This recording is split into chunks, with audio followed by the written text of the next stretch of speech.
Hey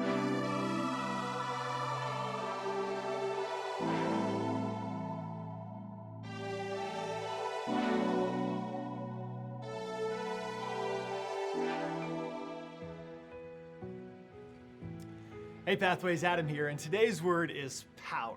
Now, I don't know about you, but when I was a kid, there was this TV show called the Strongman Contest. They had all these guys from Norway or Finland, and they were huge and big beards, and they would pull cars and chalk all over their hands and bodies, and they were monsters. Man, when I think of power, I think of those guys. You know, when I think of power, I think about the first time when I was like 12 or 13 and I tried to bench press 185.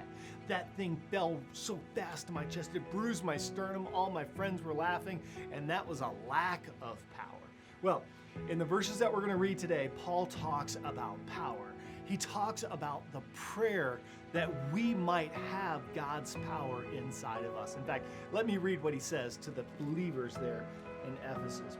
Beginning in verse 19, he says this: "That power, God's power, is the same as the mighty strength that he exerted when he raised Jesus Christ from the dead and seated him at the right hand in the heavenly realms, far above all rule and authority and power and dominion, and every name that is evoked, not only in this present age, but also in the one to come."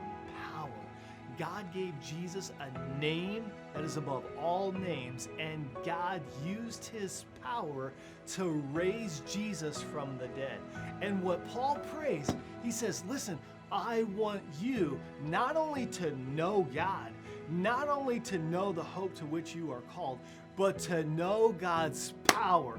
Power to change you, power to heal you, power to listen and to fix the situation, power to give you the grace and the strength to go through the situation, power for everyday life. This isn't just daily dose. This is an explosion of God's power in you. Listen to what Paul says in Romans chapter 8, verse 11. One of my favorite verses. He says, listen, in you, the same Spirit that raised Christ from the dead dwells in you. My friends, I'm praying that you would know him and that you would know his power. Okay, we'll see you tomorrow on the Daily Dose.